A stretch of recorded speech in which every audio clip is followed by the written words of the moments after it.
7 Americans, and Voices for Creative Nonviolence was the main convener of this.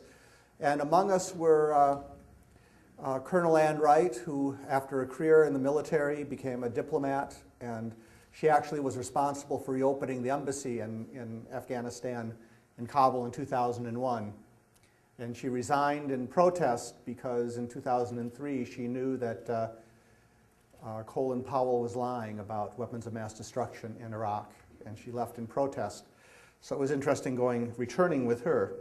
And Mike Ferner, who's been here for some of our demonstrations, who's now president of Veterans for Peace, and a number of other people. How we organized our trip, we were with the Afghan Youth Peace Volunteers, the most dedicated peace activists in Afghanistan, and they're mostly teenage boys, and that Kathy had met up with on previous visits. And as we were planning our trip, we caught wind of this paper that was published last November 19th, Nowhere to Turn, the failure to protect civilians in Afghanistan. And this was issued by 29 aid organizations working in Afghanistan, and it was delivered to the NATO Heads of Government Summit in Lisbon. And Oxfam was the main instigator of this, and you could find this on Oxfam's website and download it on PDF. We made an effort, starting from before we left, to contact each of these organizations. And along with the kids from the Afghan Youth Peace Volunteers, we visited and talked with representatives of these organizations, some of them based in the US. Many of these were Americans, Europeans, and many were entirely indigenous Afghan organizations. And they pretty much said what, in great detail, what everybody else seems to say, that things are spiraling into it's a very bad situation and getting worse. And they specified certain things that the US and NATO are doing that are endangering the civilians, including the night raids on houses. And I'll tell you that it's one of the ways that Afghanistan is very different from the Midwest is to be welcomed into somebody's house is a very rare and intimate privilege. It is not something you don't just invite the neighbors in, or somebody knocking on your door with a petition and say, come on in and have a cup of coffee or something. And what's happening is, on suspicion, often on tips, American soldiers will just come in the middle of the night in places where there's no electricity and pound the door down and grab people and take them away, sometimes to be questioned for some hours, sometimes never to return, and families never know where they went. The US is arming, we call them Afghan police, Afghan local police, but they have nothing to do with the police departments. They're pretty much just groups of people who, by just the perception of military leaders of the US and other NATO countries, deciding to arm and train these people. And there's very much controversy over who they're arming. There are many thousands of contractors, military contractors in Afghanistan. And many of the aid programs, you might have heard of money being wasted on programs of building roads and building schools and building houses that never are finished. And many of these programs, up to 80% of their costs are for these contractors, these contract security people, who are paid up to $800 an hour, which is about the annual salary of an Afghan worker. It is a crime to use soldiers to do humanitarian work, or to have humanitarian workers under the control under the protection of soldiers. And one of the things I learned there is many of these groups, Cordaid is a group based in the Netherlands, who do a lot of work with refugees, and they told us we go everywhere in Afghanistan. without any armed guards, and have never been harassed. A picture of a hillside in Kabul, and the remarkable thing about this picture is that it is so clear.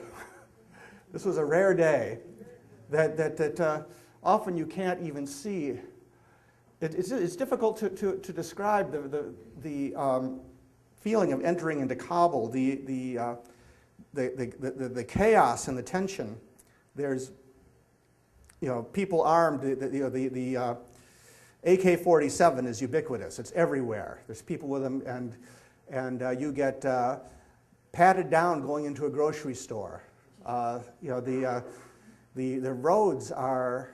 There's not very many roads, even in the city, that you'd actually call paved.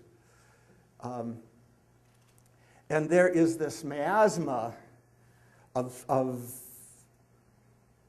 smog.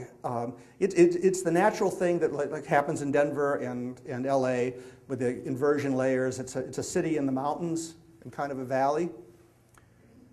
But this city was, in 2001, the population of Kabul was only about 1 million.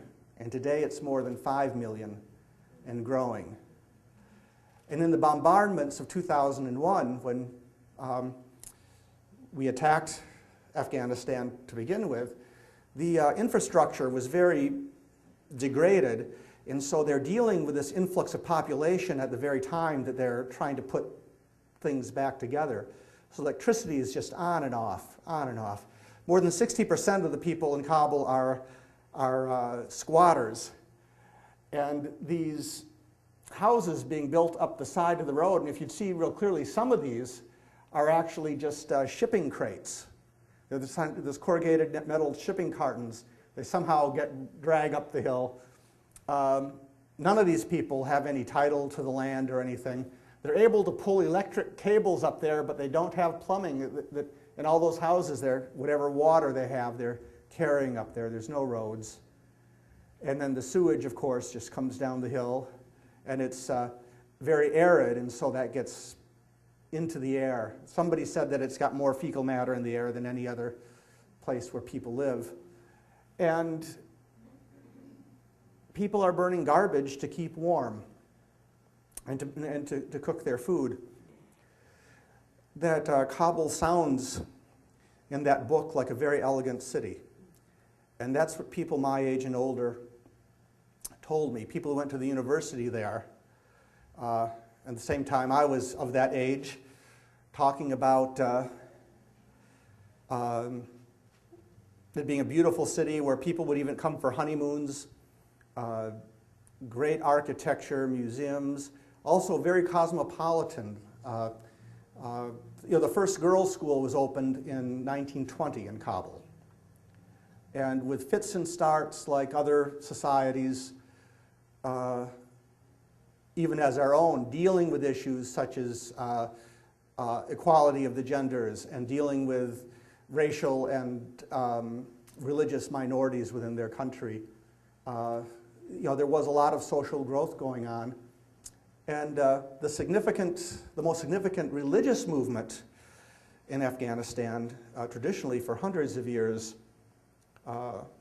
was not the hardcore Islamism, but it was actually Sufism, a very gentle and tolerant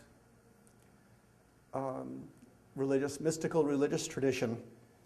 Turkmenistan, Uzbekistan, Tajikistan were at the time Soviet republics. They shared a major border with Afghanistan, and this was a trap.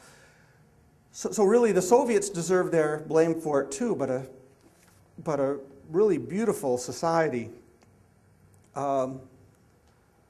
was destroyed, and a group of people who had been quite marginal in Afghan society were given the arms and the money to become a very dominant force, and which would not have happened in an ordinary course of things. Afghan youth volunteers in our guest house where we were staying, and as you can see by their features, most of the people are Turkic and Persian in Afghanistan, but they're Hazaras, who traditionally are the descendants of Genghis Khan's hordes. And they're also the only sizable Shia community in Afghanistan. And so as being a racial minority and as being religious dissidents, they were very terribly persecuted by the Taliban.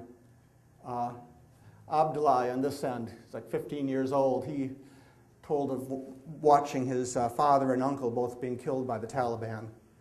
And it's something that I really saw in the different people we talked to, often the people who wanted peace the most were the people who had suffered the most and really have the most to fear from the disorder that many people fear might happen if the United States pulls out, for the people that were most adamant about this. Okay. So here's a man I think you might be hearing more about, the man in the white in the middle, Ramazan Bashir Dost. And he, in the 2009 presidential election, he came in third and he didn't cheat. This is a sprawling complex of people who are squatting, but the UN High Commission on Refugees has kind of adopted them in some of these aid organizations. These houses, that isn't like adobe, that's simply mud. And the canvas is not just the roofs, they've got to keep the walls dry or they're going to disintegrate. You can see they're burning garbage. That's what they cook on. Both Kathy Kelly and Ann Wright had been in Gaza and said that there was nothing in Gaza to compare with the degradation there.